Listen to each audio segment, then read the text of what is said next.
छत्तीसगढ़ में 9 नए नर्सिंग कॉलेजों के भवन निर्माण को मंजूरी मिल गई है। सरकार ने इसके लिए 78 करोड़ 15 लाख रुपए की प्रशासकीय स्वीकृति दी है। नए कॉलेज खुलने से नर्सिंग शिक्षा को बढ़ावा मिलेगा और स्वास्थ्य सेवाओं में प्रशिक्षित कर्मियों की उपलब्धता बढ़ेगी। प्रधानमंत्री सूर्य घर मुफ्त बिजली योजना के तहत विभिन्न क्षेत्रों में शिविरों का आयोजन किया गया। शिविरों में लोगों को योजना के लाभ, आवेदन प्रक्रिया और सोलर पैनल स्थापना की जानकारी दी गई। बड़ी संख्या में नागरिकों ने भाग लिया। ऊर्जा विभाग ने जागरूकता अभियान जारी रखने की बात कही। रायपुर में छत्तीसगढ़ महतारी की प्रतिमा से तोड़फोड़ की गई। अज्ञात असामाजिक तत्वों ने मूर्ति का सिर तोड़कर उखाड़ फेंका। घटना से इलाके में आक्रोश फैल गया। स्थानीय लोगों ने विरोध जताते हुए आरोपियों की गिरफ्तारी की मांग की। पुलिस ने जांच शुरू कर दी है। प्रधानमंत्री नरेंद्र मोदी ने छत्तीसगढ़ के एक इलाके का जिक्र करते हुए कहा, प्लास्टिक लाओ और खाना खाओ। यह स्थानीय समुदाय द्वारा प्लास्टिक संग्रह और पर्यावरण संरक्षण के प्रयासों के लिए सराहना है। पीएम ने साफ सफाई और जागरूकता कार्यक्रमों को बढ़ावा देने की आवश्यकता भी बताई। रायपुर में वक्फ बोर्ड ने 3 परिवारों को नोटिस जारी कर जमीन को अपनी संपत्ति बताया है। दूसरी ओर संबंधित परिवारों के पास रजिस्ट्री दस्तावेज मौजूद हैं। जमीन को लेकर दोनों पक्षों में विवाद बढ़ गया है।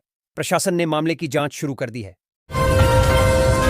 छत्तीसगढ़ में प्रधानमंत्री नरेंद्र मोदी के खिलाफ अभद्र टिप्पणी करने वाले एक शिक्षक को पुलिस ने गिरफ्तार किया। आरोपी ने फेसबुक पर पीएम के लिए आपत्तिजनक शब्द लिखे थे। मामला सोशल मीडिया पर वायरल होने के बाद कार्रवाई की गई। पुलिस ने आरोपी से पूछताछ शुरू कर दी है। 4 सूत्री मांगों को लेकर वाहन चालकों ने अनिश्चितकालीन स्टीयरिंग छोड़ो आंदोलन शुरू किया है। चालक भाड़ा वृद्धि, बीमा सुविधा, दुर्घटना मुआवजा और सुरक्षा की मांग पर अड़े हैं। आंदोलन से परिवहन व्यवस्था ठप हो गई है। प्रशासन ने बातचीत कर आंदोलन समाप्त करने की अपील की है। स्वास्थ्य मंत्री के गृहग्राम स्थित खड़गवां सामुदायिक स्वास्थ्य केंद्र ने ऐतिहासिक उपलब्धि हासिल की है। केंद्र को बेहतर स्वास्थ्य सेवाओं और प्रबंधन के लिए ISO प्रमाण पत्र प्राप्त हुआ है।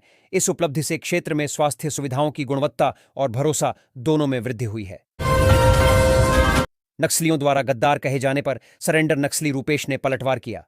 रूपेश ने कहा कि सशस्त्र संघर्ष विराम की इच्छा बसवा राजू ने भी जताई थी। उसने बताया कि नक्सली संगठन अब कमजोर पड़ चुका है और कई सदस्य मुख्यधारा में लौटना चाहते हैं। कृषि मंत्री ने कहा कि किसान विकसित भारत की रीढ़ हैं। उन्होंने तिलहन उत्पादन बढ़ाने पर जोर देते हुए आत्मनिर्भरता सुनिश्चित करने की बात कही। राज्य में तिलहन की खेती को प्रोत्साहन देने के लिए योजनाओं और सब्सिडी की घोषणा की गई, जिससे कृषि क्षेत्र में उत्पादन और आय दोनों बढ़ेंगी। धमतरी जिले के ग्राम पुरी और पुरी नंबर 2 को पृथक राजस्व ग्राम के रूप में घोषित किया गया है। राज्य सरकार के इस निर्णय से दोनों ग्रामों में प्रशासनिक कार्यवाही और विकास योजनाओं के संचालन में सुविधा होगी। ग्रामीणों ने सरकार के इस कदम का स्वागत किया है। छत्तीसगढ़ सरकार ने गरीब और जरूरतमंद परिवारों के लिए नई आवास योजना की घोषणा की है। योजना के तहत लाभार्थियों को पक्के घर और वित्तीय सहायता दी जाएगी। ग्रामीण और शहरी क्षेत्रों में इसका लाभ मिलेगा। मुख्यमंत्री ने कहा कि यह कदम हर परिवार को सुरक्षित और स्वच्छ आवास प्रदान करने के लिए है। छत्तीसगढ़ के रेलवे स्टेशनों पर छठ महापर्व की धूम देखने को मिली। आस्था की लहर से स्टेशन महक उठा और छठ गीतों की मिठास में यात्री मंत्रमुग्ध हो गए। लोगों ने पारंपरिक भजन संगीत का आनंद लिया और पर्व की सांस्कृतिक गरिमा को महसूस किया।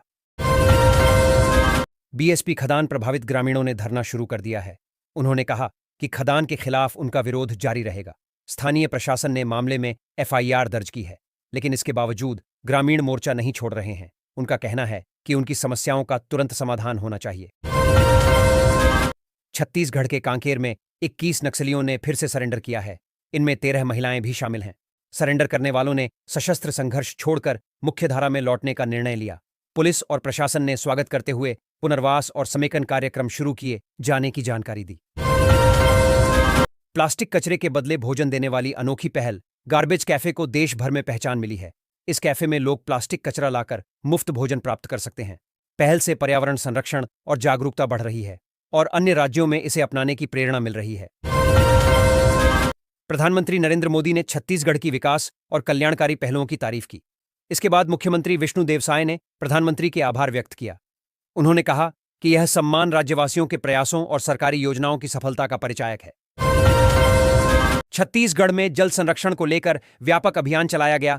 राज्य के ग्रामीण और शहरी क्षेत्रों में तालाब, पोखर और वर्षा जल संचयन को बढ़ावा दिया गया। प्रशासन और लोगों ने मिलकर पानी की बचत और प्राकृतिक जल स्रोतों की सुरक्षा पर जोर दिया। इससे राज्य में पानी की उपलब्धता सुधारने की उम्मीद है। छत्तीसगढ़ सरकार ने राज्य के उद्योगपतियों को प्रोत्साहन देने के लिए नई नीतियां लागू की हैं। निवेश, रोजगार सृजन और तकनीकी उन्नयन पर ध्यान दिया जाएगा। उद्योगपतियों को टैक्स में राहत और सब्सिडी मिलने से व्यावसायिक लाभ बढ़ेगा। मुख्यमंत्री ने इस कदम को आर्थिक विकास में महत्वपूर्ण बताया। छत्तीसगढ़ सरकार ने छात्राओं के लिए विशेष पहल की है।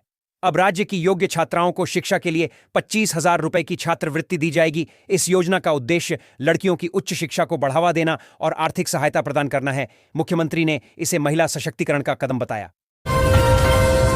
छत्तीसगढ़ में सूर्य किरण एरोबैटिक शो का आयोजन जल्द होने जा रहा है। यह कार्यक्रम राज्यवासियों के लिए रोमांचक अनुभव पेश करेगा। शो में फाइटर जेट्स और हेलीकॉप्टर की एरोबैटिक स्टंट्स दिखाई जाएंगी। दर्शकों को इसकी तारीख और समय नोट करने की सलाह दी गई है। छत्तीसगढ़ में दीपावली के मौके पर नाबालिग के साथ दुष्कर्म की गंभीर घटना सामने आई।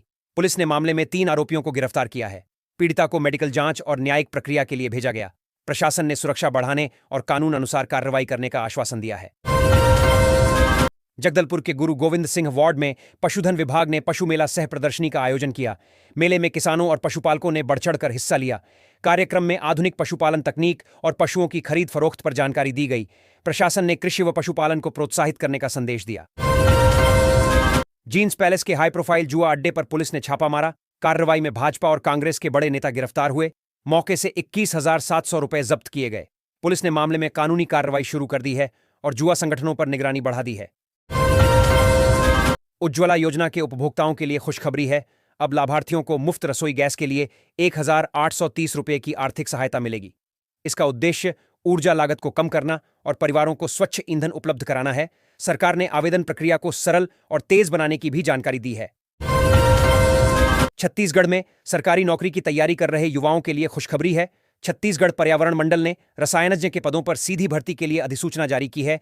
इच्छुक उम्मीदवार आवेदन कर सकते हैं। यह भर्ती योग्य उम्मीदवारों के लिए सुनहरा अवसर है। छत्तीसगढ़ में आवास योजना की पहली सूची जारी कर दी गई है। पात्र लाभार्थियों के नाम सूची में शामिल किए गए हैं। सरकार का उद्देश्य सभी बेघर परिवारों को आवास उपलब्ध कराना है। सूची संबंधित विभाग की वेबसाइट और कार्यालय में देखी जा सकती है। छत्तीसगढ़ सरकार ने धान खरीदी को लेकर दिशा निर्देश जारी कर दिए हैं।